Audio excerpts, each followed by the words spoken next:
juvenile sex trafficking, the commercial sexual exploitation of our children, is a problem as insidious as it is tragic. It's insidious because it attacks the most destitute and vulnerable of our kids. These are kids that find themselves on the street. They come from the ranks of runaways, thousands in the metro area every year, who find themselves here with nothing in their pocket. No phone, no money, no one to rely upon, no opportunity. These are kids for whom their body becomes their only currency. You need look no further than the street corners, the alleyways, or the internet to find the places where these children are bought and sold every day. It happens all around us, and it's closer than most people think. One of the children caught in the crossfire of this tragedy was a little girl named Amanda, and I met her in the year 2000 on one summer night in North Minneapolis. In many ways, my own story in dealing with the problem of sex trafficking begins with her. I was a case agent who was in charge of investigating drug and gang-related activity in this particular block, and we served a search warrant on a house. After the scene was secure, I was called to a lower room in the basement where I found a little girl, Amanda. She was 16 years old. She wore only a white t-shirt, sitting on a soiled mattress in the middle of the floor, a crack pipe next to the bed. Her arms and legs and her face were dirty. She had abrasions and scrapes that indicated and hinted to some abuse that she'd suffered. What's interesting about this is at that time, Amanda wasn't our priority. She wasn't the reason we were there. And in the aftermath of this particular raid, which is by all our, at that time, by all intents and purposes, was very successful. We seized a number of guns, we seized a large amount of crack, we arrested some people we were able to later put a criminal case on. In the briefing that followed, Amanda wasn't even an afterthought. In this particular case, we did what we always did. We took her to hospital. She had to be detoxed for 2 days before we could send her home. Amanda was from a small town in northern Minnesota, a town of less than 2,000 people. I would later find out that she had 4 drugs on board that day when we took her to detox. And I would also find out that she was a victim of sex trafficking. Amanda would later describe to me that she had run away from her home because of ongoing abuse at the hand of her brother and her father. And she found her way to North Minneapolis, where she developed a crack addiction and was taken in by people who were dealing crack out of the house. And she was for sale. She didn't see any of the money. The men would charge $30 to $50 to people that came to the home to buy crack, and they would purchase Amanda. Amanda was responsible to see between 10 and 30 men a day. And over the course of the next 4 years, I would rescue Amanda 5 different times. Each of these times, I would ask her the same question. Why do you keep coming here? Why do I have to keep rescuing you from this situation? And Amanda said the single most important thing that anyone's ever said to me. She asked me, why do you keep rescuing me? And I said, because I can't stand to see you abused, betrayed. She said, then don't send me home again. At that moment, I was immediately aware of the significant horror that these children live in, the significance of their own trauma that they bring into this situation.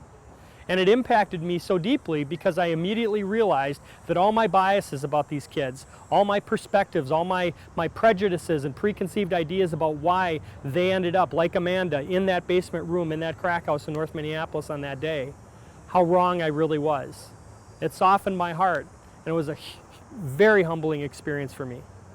It was a devastating experience for me to realize that the very person I was there to save and protect, I'd failed so miserably. As important as this problem is to us as citizens, it's especially important and critical to us as Christians and as followers of Christ. We're commanded to fight for justice. At this point, I'd like to discuss a little bit about our faith in relationship to human trafficking, and I'd like to invite my pastor Brian to join me. Hey, Grant. Good How to you see doing? you. I'm doing well. Thank you. You bet. Well, I thank you so much for what you're doing in fighting this on the front lines. And I think there's a lot of people in the pew that would say, so what's my role in all this? I mean, how in the world can I, as somebody who sits in the pew every Sunday, who this seems a world away, make a difference in such a big problem? Well, I think that that's an interesting point you make about the front lines, because the front lines are a lot closer than most people believe. Yeah. You and I have talked about Backpage, which is the most notorious marketplace for online sex trafficking. It's literally 3 mouse clicks away on any computer at all times, and most people don't even know that it's there. Yeah, I think when people hear Backpage in the pew, they think it's something in a newspaper, you know, like the Backpage where the classifieds are. And kind of where the idea came from, but the internet's taken that to a whole new level, hasn't it? Exactly. You can buy and sell a refrigerator, you can buy and sell a car, you can buy and sell a human being. So, really, Grant, how many people are sold on Backpage every day here in the Twin Cities? What would you estimate? You know, in the Minneapolis-St. Paul area, we have roughly about 200 to 250 ads a day. Oh, wow. Yeah, that's big. Yeah, it's That's a big. substantial amount of victims out there that we need to rescue. And I think that's important to think about, because it's when I realized how significant, when my heart started to break because of this, I realized that God hates human trafficking. Yeah, yeah. And there's not nearly enough people fighting that. That's more than the police department can fight. If you're looking at 250 ads a day, I mean, how again, people in the church, though, okay, it's on Backpage. Well, What the church, the faith community is especially well positioned to be able to fight this battle for a few different reasons. Number one, we understand the language of love. We understand the idea of collaboration. We understand that this is a battle that's fought on many fronts, and it's going to require all of us. Law enforcement can't do it alone. Churches can't do it alone. It's going to require collaboration, and those particular spiritual and wonderful gifts that we all have that we bring to the fight. That's absolutely needed in this case. Well, I think one of the most beautiful things you ever told me was when we got together for lunch for the first time and talked about this, or in my office, and talked about this, and you mentioned that the obvious need is, for people to come alongside of the young girls who are being trafficked, but there's a secondary need there as well. You want to talk about that? Absolutely. One of the things that God's really put on my heart is, what do we do about the demand side of this problem? Yeah. The men that patronize these young victims, the men that answer those Backpage ads, that go to those hotel rooms, they're guys like you and I. They're not the sociopaths and sex addicts we've been led to believe that they are. Yeah. They sit down the pew from us, they live across the street, they work at the same building. These are broken men. Yeah. These are people that we can make an impact. We should be able to change this behavior. And I think it really starts with prayer. It starts with an understanding of the fight that they're in. And we've said it before, that the church understands the language of forgiveness. Yeah. A great Christian man once said, "May my heart break for the things that break the heart of God." And if you're sitting there in the pew today, I think one of the things that you can do is ask God to break your heart for what breaks his heart. There's no question that God hates human trafficking. He hates the idea that anybody would be in bondage to another person, that any young girl or young boy would be sold for the perverse pleasure of somebody else.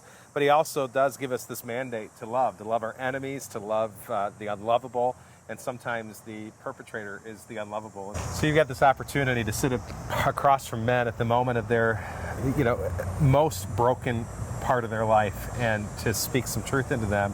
You can do so much as an officer, but there's an opportunity too for the church to come alongside of people and to love them and to be there for them. So there really is, and that's why you and I've talked about it before. The most valuable tool we have in all this is love. Yeah. And I really believe that. Yeah, absolutely, absolutely. Well, I think another thing that people in the pews can do if they're sitting there and wondering, so how do I get involved in this program? I'm a little bit afraid to maybe take that first step. Prayer is a big one. You mentioned prayer, and there are people who just simply beginning to pray for others. When you pray for people, again, your heart begins to break for people. Your heart begins to yearn for them, and so prayer is a big part of that. And what about coming alongside of some of these women and little girls? Was there an opportunity for people in the church to come alongside of minors? And that's a whole other issue. I wish that everybody would be able to hear the story of a survivor. I wish in their own words they could sit across the table, as I've had the blessing and the opportunity to do many, many times over the course of my career, and hear their words, because it would change the way people looked at this. Not only the group of people that we're talking about, but it would change how people looked at their own role in this. Yeah. And the absolute need. All these victims have told me very similar stories. They found themselves at a place where all hope was gone. Yeah. They had nowhere to turn. They truly believed that nobody else cared. No one would care enough to reach down and pull them out of what they were into. Sure. And that's our job, I think, as Christians, is to make sure that they know that there are people out there looking for them. Absolutely. And I think every Christian, any human being, can relate to the part in your life where you feel like, I'm at the end of my rope, I've got nowhere to turn, life is tough, but the fact of the matter is most of you do have somewhere to turn. You do have a family member, you do have a friend, you've got this church that cares deeply about you. But there are people that when they say that, truly mean that. One of the things that struck me in our conversations recently too has just been how God's been speaking to you about judging, that judgmental attitude that people sometimes have that says, well, if they weren't drug addicts, they wouldn't be in this spot. If they weren't a teenage runaway, they wouldn't be in this spot. If they, whatever, wouldn't be in the spot they're in. There really isn't a place for that as Christians, is there? There isn't, but I'd also like to invite people to talk about that. Yeah. I've heard it all before. I've said it all before. I was a street cop in North Minneapolis, and I didn't look at these victims as victims. Yeah. And I mean, that's a very humbling experience now, but I share that because I want people to understand that we all have our own journey in this. Yeah. We all have our own distance to come. And, it starts with hearing where these kids have been. It starts with hearing the stories of other people. Absolutely, absolutely. There's something happening locally here in the Twin Cities that maybe some people in our church might want to get involved with, and it's a brand new human trafficking kind of awareness group, a task force that meets. And if you'd like more information on that, you can see Grant or me on any Sunday, and we can tell you how you get involved that way too, because that's a real practical step. And there are ways from just being willing to be a grant writer to being willing to be an advocate, to have a room open in your home, in crisis care, any number of other things for people. And we need all those people. We need, the mosaic of this problem is filled with tiny little pieces, Yeah. right? Yeah. And we all need to put that little piece in there that belongs to us. That's right. That's right. There are churches all over the country that are trying to get their hands around this, and we're trying to figure out our local church. And there's other churches that may be watching this someday that might have a small piece in the bigger puzzle of this, and working together, great things can happen. I agree. Yeah. I think, again, we said God hates human trafficking. We want this to be the generation that puts all human trafficking and puts all slavery, because that's what human trafficking is. It's modern day slavery that says, hey, no more. This is the time to end this. This is the generation where we end this scourge on our nation and our world, or we can have a big part in that. And I think we can. Yeah. It's 100% preventable. Yeah. Thank you. Thanks for taking the time. Thank you. Yeah.